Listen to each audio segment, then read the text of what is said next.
Hello and welcome to the Game Theory Podcast. I am your host, Sam Vicini. We are powered by CLNS Radio. You can get the podcast on iTunes, SoundCloud, Stitcher, Google Play, anywhere that has podcasts. We are up on at this stage. Today, it was trade deadline day in the NBA. To talk about that, I have Jared Dubin.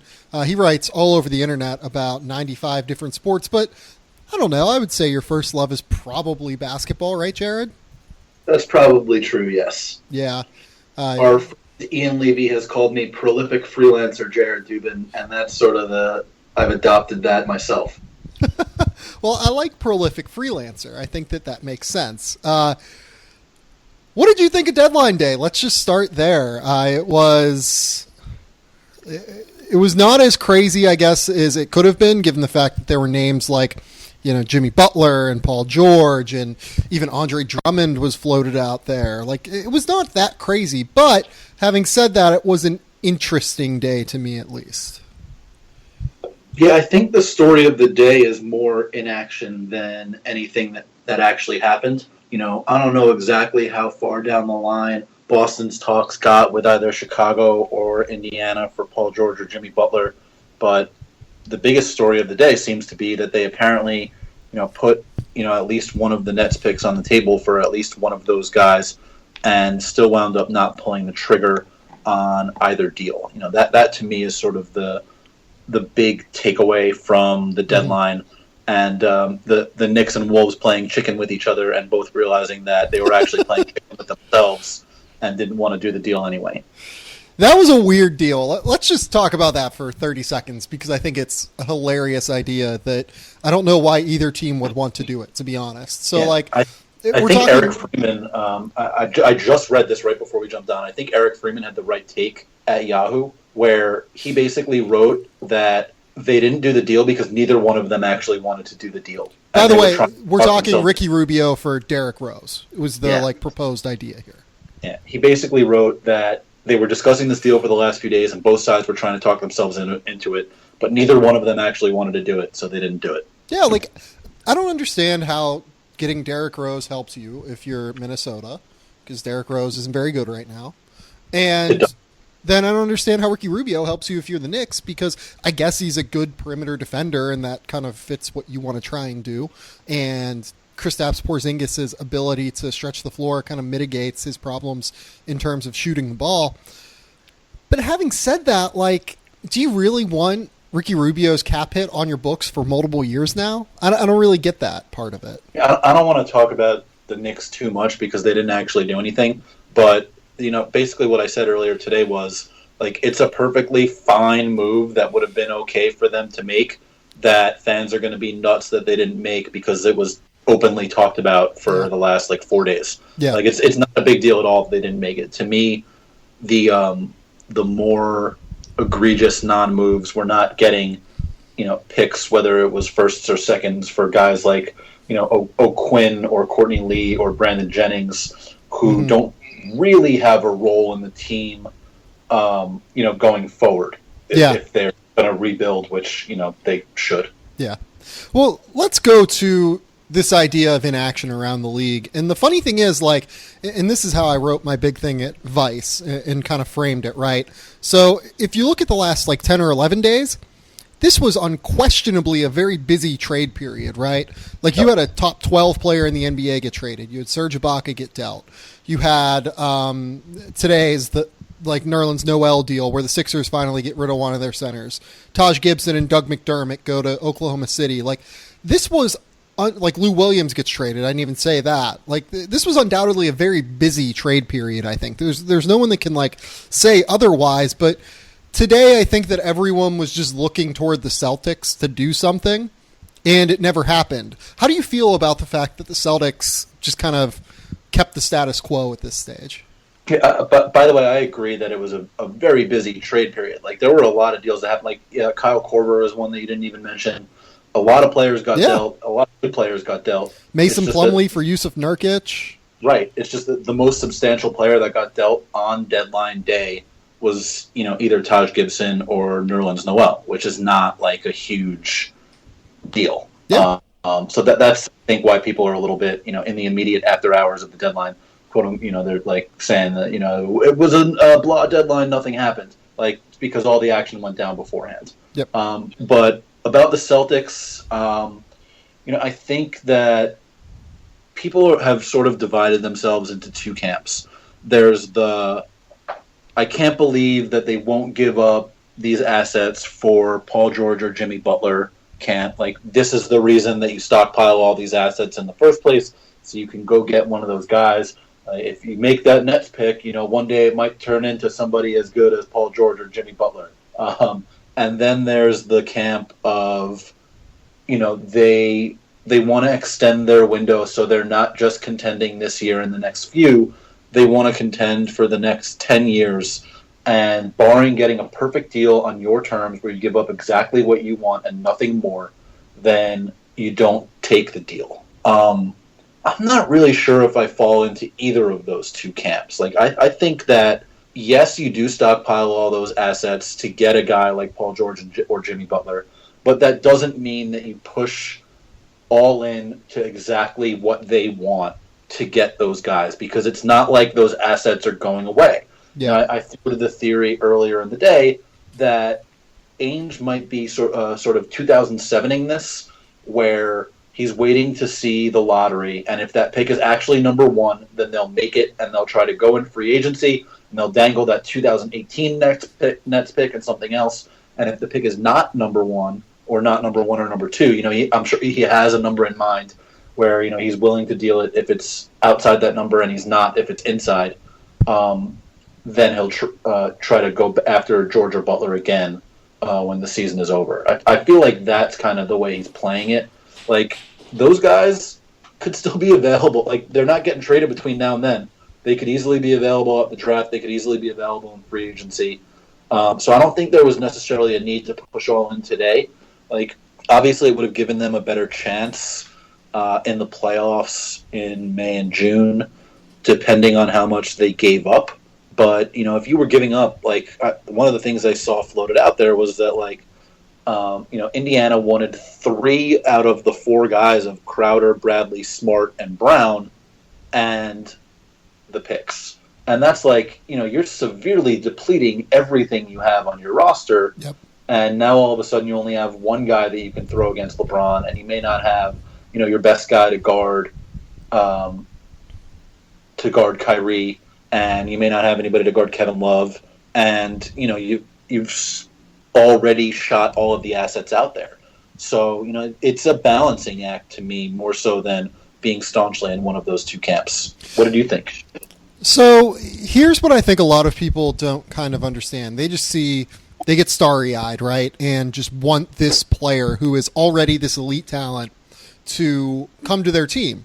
But, if I'm the Celtics, there's no way I am trading for Paul George right now, because you hear all of these reports out there saying he wants to go to Los Angeles. That's where there is smoke, there is fire situation. You might be able to convince him to stay. Who the heck knows whenever you get bird rights on him and you can offer him the 5th year. But that makes it really tenuous. And you look at what this Nets pick is. So this Nets pick is guaranteed to be a top 4 pick. I think we can admit that. So yes, it's 100% a top 4. But they are the number 1 seed in the line. They have 9 fewer wins than the next closest team. Yes. They're not catching up in the second half of the season. So here's the thing. You're talking about 8 years of either Markelle Fultz, Dennis Smith, Jason Tatum, Josh Jackson, whoever, versus a year and a half of Paul George. Whenever that first little half-year run, probably does not put you over the top to beat LeBron. This team, I do not think would be favored to beat the Cavs, even if they went out and got Paul George for this Nets pick, Avery Bradley, and Marcus Smart, let's say. That's an average deal. That also assumes that the Pacers would even be willing to accept right the Nets pick Bradley and Smart, where it is they wanted more. Right, which, let's even just say that that's the deal. I still don't think that the Celtics are favored to beat the Cavs in a 7-game series at that stage. So then you look at, okay, so how do we best allocate our resources going forward to create a sustainable model to either beat LeBron or try and continue to extend out our future and peak at the furthest point possible past LeBron's prime. So to me, the best way to do that is you stand pat this trade deadline. You see where the pick falls. If you get number 1, great. If you get number 2, great, whatever. You keep this pick. You sign a Gordon Hayward or whatever in the offseason, or at least you make your run at him. I have thoughts on that part, but I'll let you keep going. Sure, and I don't even know that he's going to be available. That's fine. But you make your run at him. You use your cap space this offseason, which is the last time you're going to have cap space, and then you go out and make your trade for Jimmy Butler. That is how you sustain, and you get Jimmy Butler for 2 more years after that. That is how you now have then, you get Al Horford, Isaiah Thomas, Jimmy Butler, Gordon Hayward or something, a number 1 overall pick, and then you kind of build around depth. Like, that is their best course of action, and you don't know if that's going to be available going forward. Like, you just flat out don't know. But getting Paul George or getting Jimmy Butler now, it doesn't take them out of free agency this summer, but it makes it a little bit more restrictive to where you're going to have to get rid of further depth pieces to get the space to get a max player this summer. Right. But it's also like you have to consider, so for example, Avery Bradley needs to get paid after next season. Sure. His contract is up. Isaiah, is in his late 20s now, and he is unbelievable. But I don't want to pay him. Do tend to fall off quickly. That next contract, I would imagine, in the first couple of years will be fine, and in the last few will be very much not. Yes. But Al Horford is going to be 30 soon, so it's like there is something to be said for maximizing the chance you have now with your 2 best players being in their late 20s. Like, again, it's all a balancing act to me. And there's a tipping point where you find it worth it, and there's a tipping point where you find it not worth it. Mm-hmm. Obviously, they didn't get to the worth it point in these negotiations, whatever they were. Yeah. And by the way, Al Horford's already 31, or about to turn 31. So, like, he's old at this stage. Like, we're getting there. He's really effective. I don't know exactly what my quote unquote worth it point would be, and my not worth it point would be. But I think that. I think it's very obvious that the Celtics had one and they didn't reach it. Yeah, so I think Zach Lowe has come up with like the 5% model, right? Like you should push your chips in if you have a 5% chance to win a title. Do you think the Celtics, if they go out and get Jimmy Butler for Avery Bradley, Jay Crowder, Jaylen Brown, and a Nets pick, do you think that pushes them over the top to where they are a 5% title chance? I think they probably have a 5% chance now. Really? 5% is 1 in 20. Like the Cavs with the injuries. I mean, I think there's a 5% chance. Maybe a little bit more, like 3 to 5%. You know. Well, here's the thing. That's so a small you chance, you got to remember. You have Toronto, who I think is the opposite way. So like, hang on one second. Like yeah. With probabilities, it's always helpful to look at it from the opposite side too. So instead of saying, do they have a 5% chance to win the title, think of it as, is there a 95% chance the Celtics don't win the title this year? I would say there's probably a greater chance than that, to be honest. Because you look at it, I think the Warriors are probably at right around like 60 or so. Let's say the Cavs are at 25-30, so maybe 50 to 25-30. So we're already at 80%. I'd put the Raptors ahead of the Celtics at this stage just because of the way they can match up. Let me check. So at 538, the Celtics have an exactly 5% chance to win the title, just to throw it out there. That's funny. That's really funny then. Yeah. The Warriors are at 54%, Spurs at 14, Cavs at 10, Celtics at 5, Rockets 3, Wizards 4. I mean, that's way underrating the Cavs' chances at winning a title, though. Yeah, well, they have a 77% chance to be the top seed, I guess because, it's because their net rating has suffered a little bit in the last little while Love and people have been out.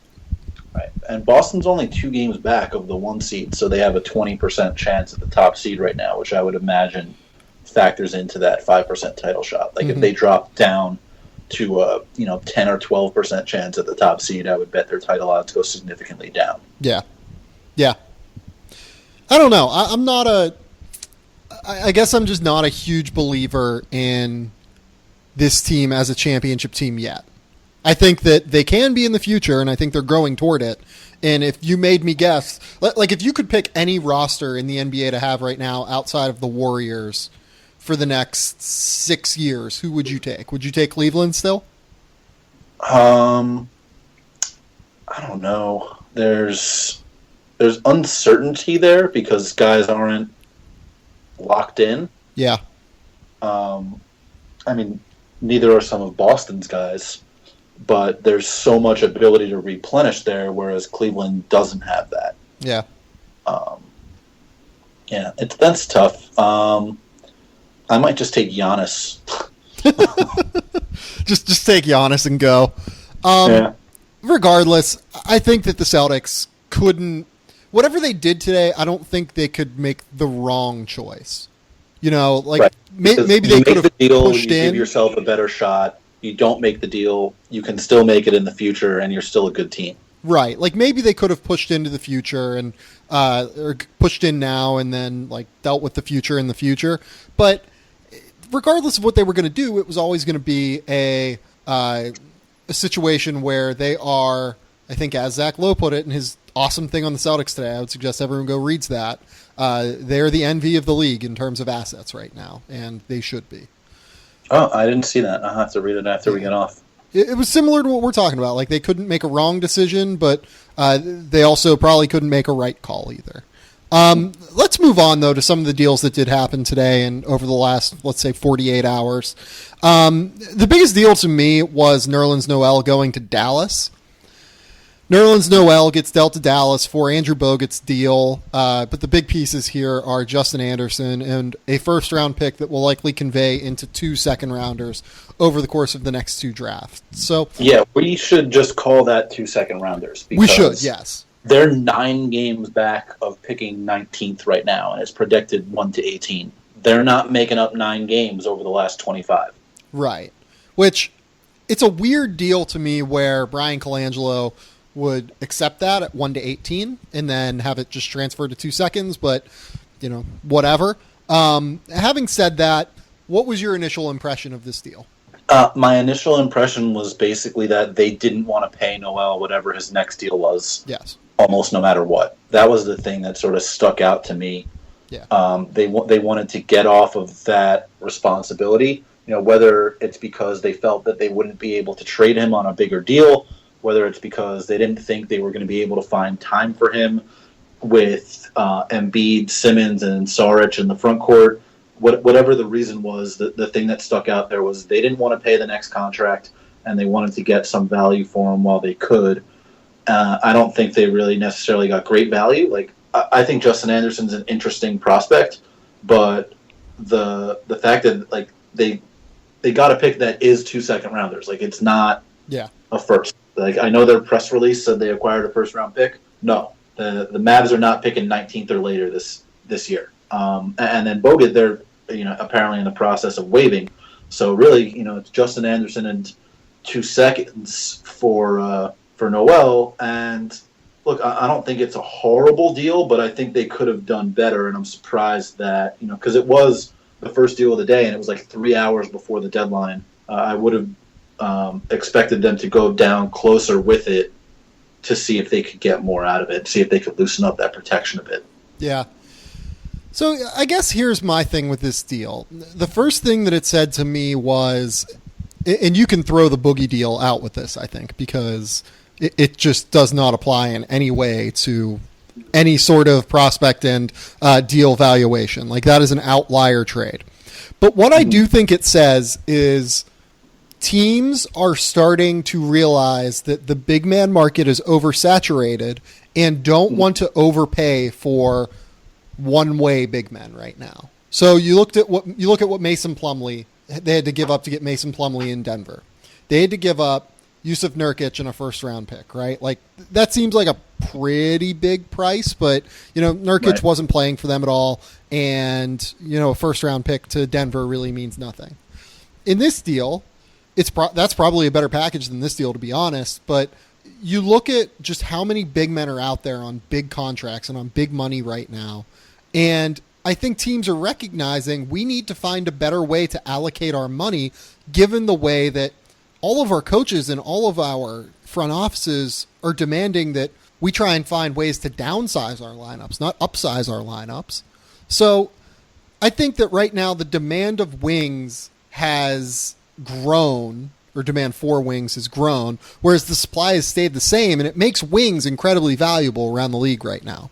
And the demand for bigs has dropped just because there's fewer spots on the floor for them now. There are so few teams, other than like what New Orleans is doing because they got 2 generational talents, that are going to play 2 true bigs on the floor at the same time. So the demand is dropping and the supply is staying the same.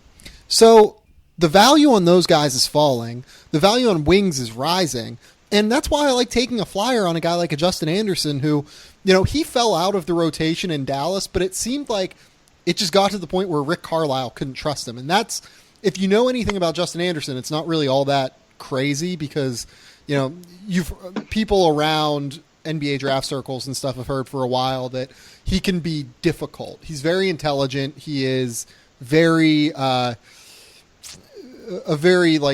not a bad person by any means, but he can be a little bit difficult to deal with. And kind of a strong personality. That's a great way to put it. And it just seemed like it wasn't the right fit in Dallas. So why not give him a change of scenery? He's 6'6", athletic. Maybe the jump shot never comes around, but if it does and he becomes a 34, 36% three-point shooter, he is a starting caliber NBA wing in this class. And that's, if not more valuable than what Nerlens Noel is, it is damn close. Well, I think you also have to consider that there is a big man tax in free agency, and Noel, the player, if you consider overall value in the league, he is going to get paid more because he's 6'10", 6'11", than he would if he was Justin Anderson size 6'7", 6'8". And it's the same thing with Plumlee. Like, he's going to get paid more than he's probably worth in terms of his skill and worth as a player because he's 7 foot. And I think he's a good player, Plumlee. I like him a lot. I wrote about it earlier in the season, how he's like a very useful connector for Portland's offense. Yep. And he's going to play the same role in Denver. But you're going to have to overpay a bit, and it's accepted that you have to overpay for big men. And I think it's very clear that Philly just didn't feel comfortable with that. And if you can get a flyer on a guy like Anderson, I like Anderson's skill set too, and I thought he should have, over the last couple of years, gotten more time with Dallas because they've been trying to lengthen their rotation, and he's basically the only guy with any athleticism on the team before this year. But he's an interesting guy. And here is the other thing about this too. So with all of these big men getting paid, I feel like once a big man gets paid and is at $15 million, that becomes a really difficult deal to move. People are like, why wouldn't you just, deal with Nerlens, in restricted free agency, match him, and then trade him later? I feel like that's a really difficult deal to move. You look at what Greg Monroe, the Milwaukee's dealing with Greg Monroe. They tried to deal him, multiple times over the last year and a half, and they haven't been able to do it. And he's similarly a one-way big, even if he's a less valuable one because you typically want defense first bigs instead of offense first bigs if all things are equal. But I think it becomes incredibly difficult, or more difficult at least, to deal Nerlens once you give him the money than it was right now. And then to top that off, this is a kid that has quite a few risk factors involved with him. I mean, his reputation around the NBA is not nearly what it is in the public eye. You know what I mean? NBA teams. He has a vastly different basketball Twitter reputation and Sixers Twitter reputation and process reputation than he does around the league. That's for sure. Yes. And he's also often injured. And if he ends up blowing out a knee or, messing with an ankle or something like that, that deal becomes unmovable and it becomes like a $17 million anchor on your salary cap going forward. And that's just not something that Philadelphia should be taking a risk on at this stage. You can go out, you can take a flyer on a guy like Justin Anderson, get a couple second round picks. I think it makes sense. A lot of people are making this Jahlil Okafor versus Nerlens Noel. Yeah, I'd rather have Nerlens Noel probably, but you have 2 more years to figure out Jahlil Okafor, and you can do it on $5 million a year versus Nerlens at 17. Yeah, it's also not like Nerlens hasn't had injury problems in the past. The one thing that I think bothers me the most about this is that he played, and Zach Lowe tweeted this earlier, he played 8 minutes with Joel Embiid in his career. I feel like you had to get a longer look than that to be willing to say, like, we need to get out of this situation. So that's more of a they didn't do the right thing leading into the deadline thing than it is like they shouldn't have made this particular deal thing. But that was disappointing. Yeah, and I get it from Philadelphia fans. I mean, they've attached themselves to Nerlens Noel a little bit, but this is a deal that I think actually made a pretty decent amount of sense if you just look at it objectively. The other weird deal today was Chicago trading Doug McDermott and Taj Gibson and a second-round pick for basically Cameron Payne, because I don't really think Joffrey Laverne or Anthony Morrow are much of anything. So why? If you're Chicago, I don't understand why. Can't that be asked about basically every move they've made for the last few years? Like, they are sort of clearly a team with no plan, no idea what they're doing, sort of haphazardly swinging at whatever is in front of them at any given point. Cam Payne was a lottery pick a couple of years ago, so it's like an interesting flyer there, I guess. But he's not been very, I guess. Like, he's not been very good in the league. He came off, obviously, the broken foot this year. They didn't really give him a chance last year, especially down the stretch of the season. They sort of buried him. So it's not like he's played a ton, and there's not a giant sample size on if he's any good. But the time when he's been on the court hasn't been great. I don't know why they were so eager to get off of McDermott. Taj, he's going to be a free agent. It's not necessarily someone who had a long-term place on the team. Not that really anybody has a long-term place on the team, because who the hell knows what they're doing. But I would have thought they could get more for Taj Gibson than that. Like, PJ Tucker, 2 second-round picks. Nerlens Noel again got Anderson and first 2 second-round picks. Like, I would think that you could have gotten something more for Taj Gibson than Cam Payne, Laverne, and Morrow. Yeah, I agree with that 100%. This seems like Chicago just has a significant overvaluation on Cam Payne to me, because Taj Gibson is like a very valuable piece for someone. Like, you could get multiple second-round picks for Taj easy. Doug McDermott, I don't know why Doug McDermott is included in this deal. I don't understand that. A very strange deal. Like, I don't understand why you felt the need to give up Doug McDermott. And to me, the only way that you can really, like, explain that is that you just have significantly overvalued Cam Payne. And they went to Oklahoma City and said, hey, you guys can use power forward. We have Taj Gibson. Are you guys interested? And we want Cameron Payne. And Oklahoma City was just like, we don't think those two things are even remotely close in value. We want to have something. And Chicago was like, oh, just have Doug McDermott. Like, Doug McDermott's not a great player by any stretch of the imagination, but he is also their only player on the floor typically who can stretch the floor, like, consistently. So this team has, like, no floor spacing right now unless they want to play Anthony Morrow. That can't shoot. Yeah, and that's the other thing, too. If you're Chicago, you already have, like, multiple potential backup point guards. And to me, that's what Cam Payne kind of, projects as at this stage. He's a really skinny guy who was a score-first point guard in college who's shooting 32% from three in his career and has hit 35% of his two-point shots this year. So, like, you have a really skinny guy who's not going to be good defensively, who can't really shoot efficiently from the outside. Like, you already have Jaren Grant and Michael Carter-Williams. Why do you feel the need to go out and get this guy? Yeah, I don't get it. I do love getting Taj Gibson for OKC. Yeah, me too. Like, get guys who can rebound Westbrook's misses, and guys who will, like, I can't remember who said this, guys who will rebound Westbrook's misses and box out so he can grab rebounds and take off on the break. Yeah, essentially that's right.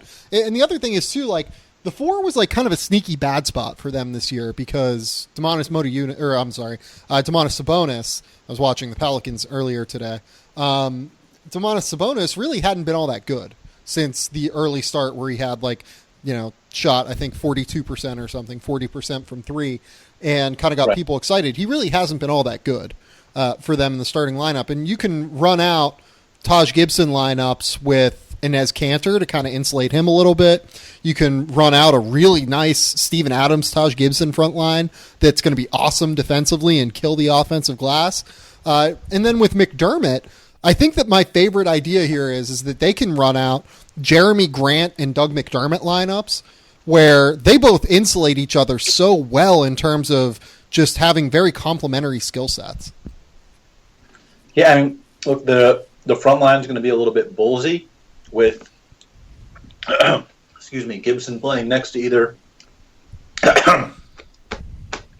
Adams or Kanter. It's like a Noah Gibson Boozer type thing. Yeah, where they can rotate those 3 guys in different combinations. The spacing's not going to be great, but that was already true with them.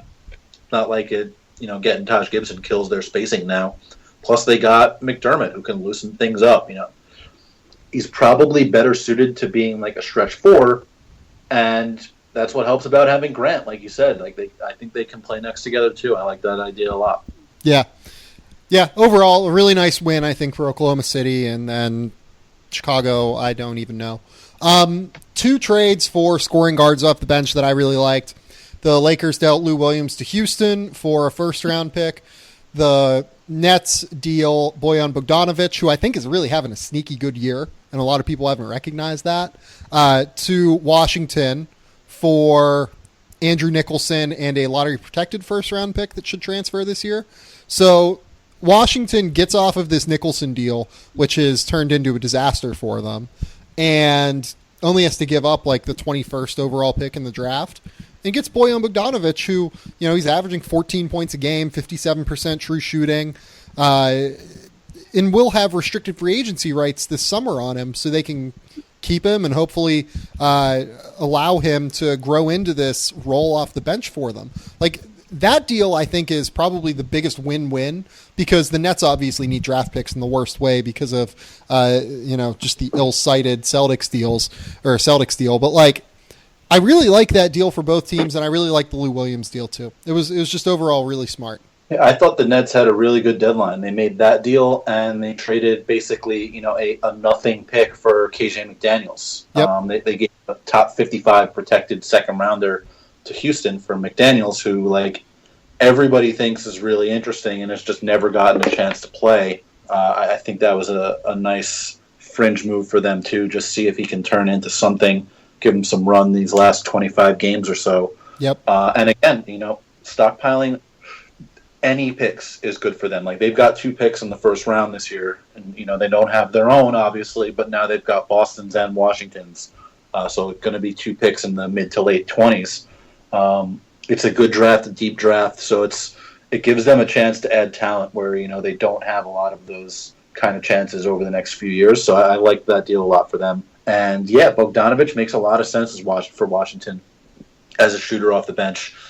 He can sort of slide between 2, 3, 4 depending on who he's playing with. He needs help to guard on the perimeter, I think, but depending on who's next to him, I think he can theoretically slot in any of those positions offensively. And anytime you give John Wall another shooter to work with, I think that's a good thing.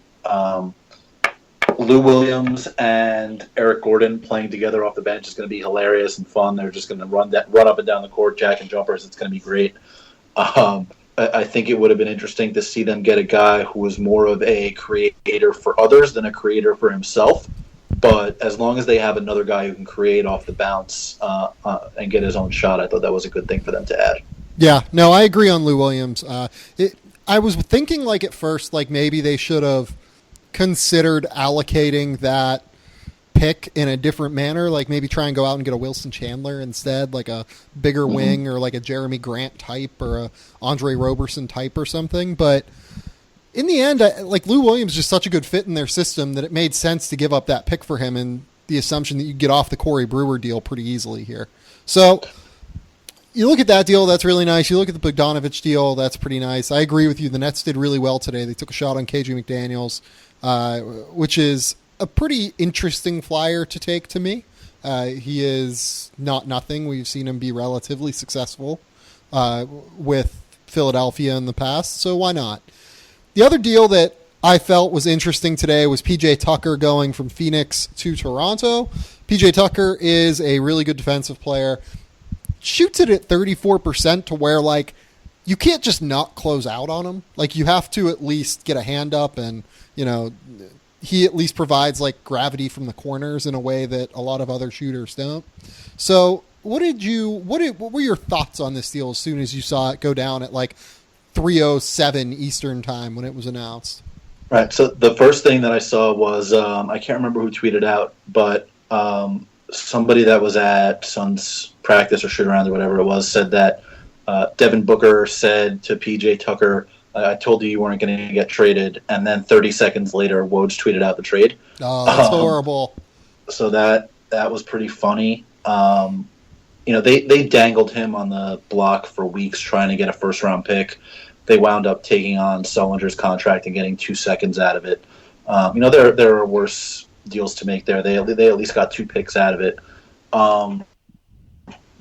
For Toronto, I like it a lot. I think it gives them a little bit more versatility. I think that they had, arguably the best deadline of anybody, getting Tucker and Ibaka essentially for Terrence Ross. Like, they got him for Terrence Ross and extraneous picks because Jared Sullinger was literally nothing. Yep. So to turn that into Ibaka and Tucker, to me, is great. It gives them, an interior defensive presence, which they needed, a perimeter / small ball forward defensive presence, which they needed badly. It'll help improve their rebounding a little bit. It makes them a little bit more flexible in terms of being able to go small with Ibaka at the 5, go small with Tucker at the 4, or play in big lineups. Like, they could play Tucker at the 3, they could play Ibaka at the 4. I like what they did a whole lot, when you consider this, especially in conjunction with the Ibaka deal, but even this individually, it's like they traded 2 second-round picks for PJ Tucker. Like, Jared Sullinger was not doing anything for them, was not the answer to anything, was arguably like a net minus for them, and they got off of that deal and gave up 2 seconds for a player that's going to be useful for them. Yeah, and like you said, this one's all about versatility for me too. PJ Tucker, and really not even just versatility, but versatility to face off against the Cavs if they get to the Eastern Conference Finals or the second round and have to play the Cavs, given the way that top 4 race is shaping up in the East. Just having PJ Tucker around to check LeBron is going to at least make LeBron's life more difficult. They can now go small with Serge Ibaka at the 5, PJ Tucker at the 4. They can go small with Ibaka at the 5 and Patrick Patterson at the 4, and then have like PJ Tucker and DeMar DeRozan on the wing, and that can be difficult to deal with. You have another guy in DeMar Carroll, so it gives you depth to kind of deal with all of these different lineups that the Cavs can throw at you. So like that was my biggest thing. Like, this is a team that is gearing up to play Cleveland as much as they're gearing up to play like the rest of their season, Yeah, for sure. I definitely agree with that. Like, one of the keys when you're playing teams that good and teams with players that good is you need to be able to throw a bunch of different looks at them. I think you've seen the last couple of years the Raptors have been throwing the same look out there over and over for the most part. Mm-hmm. Getting the 2 guys they did allows them to mix and match in different ways and gives them, I think, a couple of skill sets that they didn't really have before. Like, they didn't have an Ibaka-type player. Like, Biyombo does some of the same things defensively, but not all. Like, he's not covering a lot of the floor like Ibaka at his best. He's more of a rim protection guy. He's not stretching the floor at all offensively like Ibaka at his best. He's more of a straight, dive guy towards the rim. Mm-hmm. And they didn't really have someone like Tucker either with the beef to guard 4s. Like, they've tried using Carroll to do that as a small ball 4, and it hasn't worked out that well for them.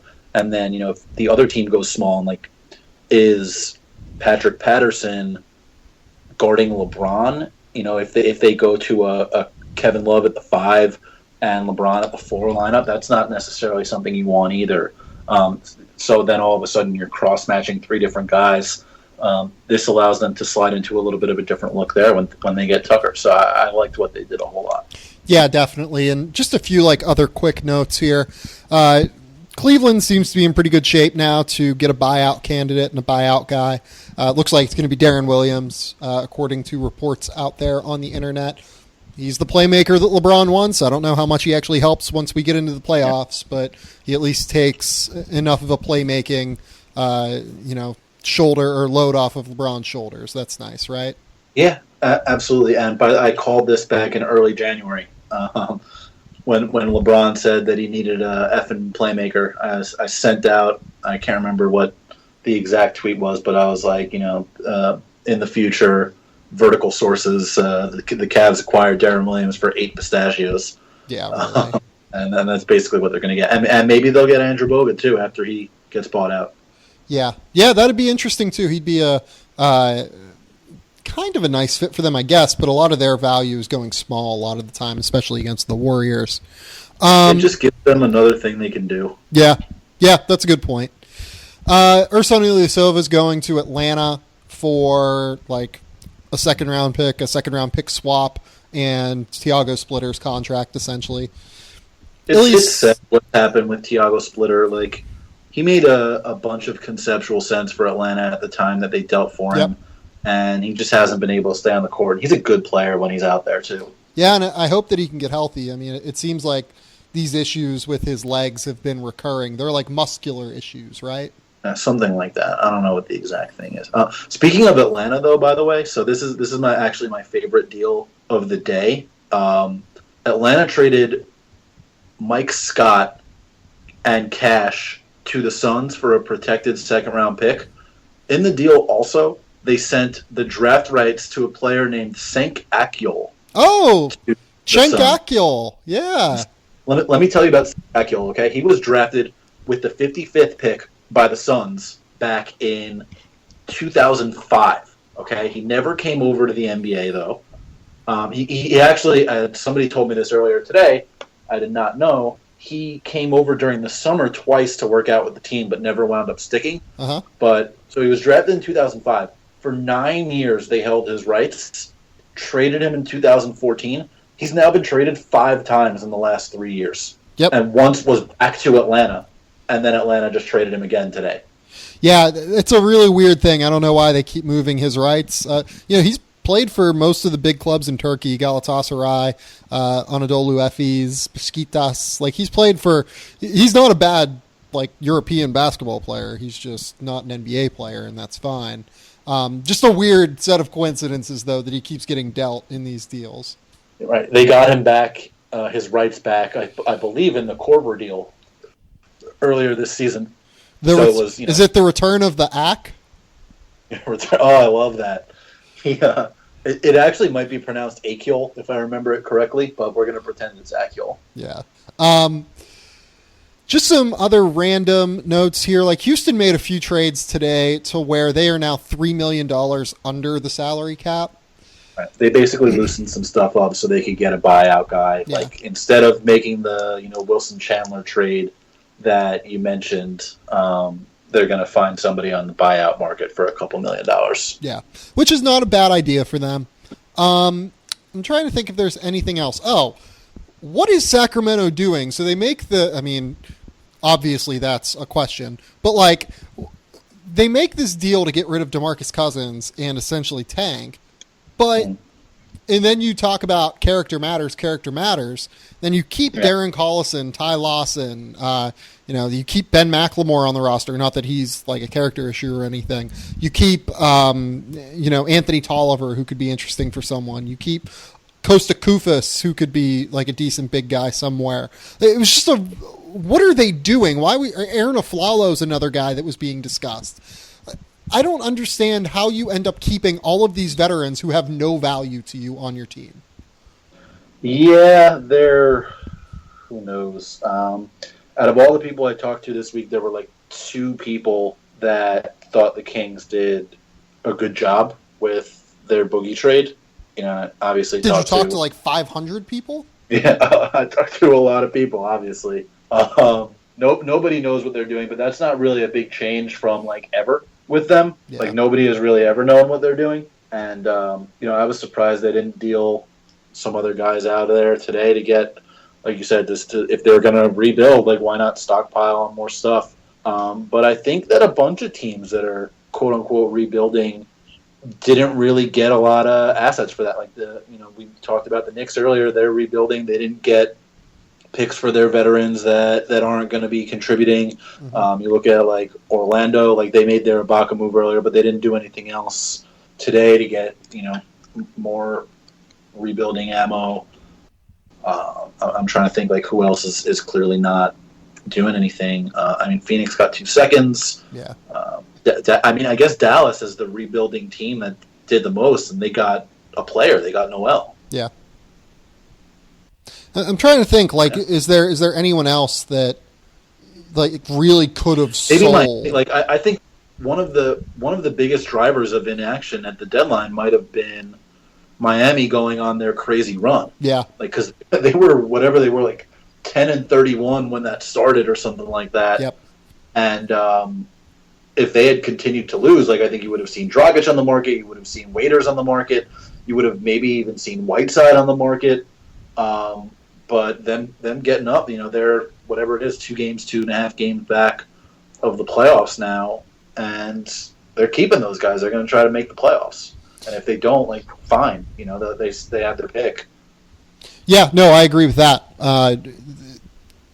Miami had a really interesting like cache of dudes, like even like James Johnson would have been super useful, like to another team. Yeah, anybody. Yeah, so I'll be interested. I think they're going to make the playoffs, just the way they're playing right now. Maybe the All-Star break slows them down, but like they were playing the best basketball out of anyone in that group, and that's like obvious to say when you're on like an 11-12 game win streak, but they were like actually playing very real basketball under Eric Spoelstra. I do want to note, Tom Haberstroh tweeted it this morning, a 10-game stretch within that 13-game streak was the second easiest 10-game stretch that any team will play all season. I buy it. Which is interesting in terms of, what the true level of play was during that stretch. Because even if you're playing really well, going on a 10-game streak is somewhat fluky. Yeah. I don't know if I expect the level of scoring that they had during that streak to keep up. I don't know if they're the favorite, the second favorite, whatever, to get, that final spot. But you look at it now, and there's 6 teams within 5 games of each other for 3 spots. If you include Indiana, Chicago, Detroit, Milwaukee, Miami, Charlotte, I think that's sort of the cutoff point. The Knicks are not in the picture. Like the Knicks are twice as close to the 14 seed in the East as they are to the 8 seed. Like that's not happening. So the cutoff line to me is the Hornets. And it's 6 teams for 3 spots. Yeah, and we'll see the way it goes down in the end. Jared, do you have anything else you want to? I guess Indiana not doing anything at all. Yeah, somewhat surprised. Not necessarily not trading for George, but they were like, "Yeah, if we're not going to trade Paul George, we're going to try to get him some help so we can convince him to stay." And then they did nothing. It was probably like a paralysis by having yourself stretched in a lot of different directions where you probably had very or like semi-substantive Paul George conversations, and then you had to like switch on a dime and then go elsewhere. Like it's a very difficult thing, I feel like, to deal with. Yeah, no, that's definitely for sure. Jared, is there anything else that you want to plug? Any other notes that you have on deadline day? Anything at all that you just want to talk about? I got my writing. If you follow me on Twitter, JDubin5, I post all my stuff there. I'm a lot at Vice. I'm at Fansided's. The Step Back. I'm all over the place. I got the podcast, Locked On Knicks. You can find that on iTunes. And don't follow me on Twitter. I'm annoying. You're really not, though, because you don't tweet like a crazy amount. No, it's more just I fire off jokes, and every once in a while there's a bad one. But you got to get your jokes out there. Otherwise, nobody's going to know that you're a professional amateur comedian. That's true. I mean, it's very difficult to get your name out there if you're not trying to get the name out there. No, it's it's there's a lot of like existential dread about the Knicks, and then like actual analysis about other teams. Yeah. Also, Boogie was like a block away today from having a 5x5. Yeah, look, that first game was moderately successful for Boogie and Davis, and a disaster for everybody else. And Omri Caspi broke his thumb. Yeah, and that's really disappointing because I really liked his inclusion in that deal for New Orleans. Yeah. And I have no idea, again, shocking that I'm going to say this, why Sacramento would include him in that deal. But That makes no sense. yeah, whatever. All right. Maybe they knew that he was going to break his thumb. That's true. They knew he had weak thumbs, I think is the key. But this happened, by the way. I can't remember who brought it up, but somebody brought it up. That the last 3 guys Milwaukee has traded have gotten injured like immediately after they traded them. You know, it was Plumlee, Carter Williams, and Knight all got injured like within a couple weeks after being traded from the Bucks. Yeah, that's a little bit weird. Yeah, Not saying, just saying. Yeah. That's going to do it for us. You can find the Game Theory podcast on iTunes, SoundCloud, Google Play, Android, Stitcher, any place that has podcasts now. I am sure that they're there. We're powered by CLNS Radio, and if you would leave some ratings, reviews, etc., we would really appreciate it. We'll be back on Monday with, whatever I feel like talking about, and I don't know what that'll be. We will see. But until next time, you can catch Jared at JADubin5 on Twitter and follow along my work. I wrote a big thing for Vice, like I said earlier, about trade deadline stuff. And I also wrote a thing for Vice today on Lauri Markkanen, who, I got a scout to tell me is like an Abercrombie model out there. So that's always fun. You can read more about that there. But until next time, we will talk soon. Bye.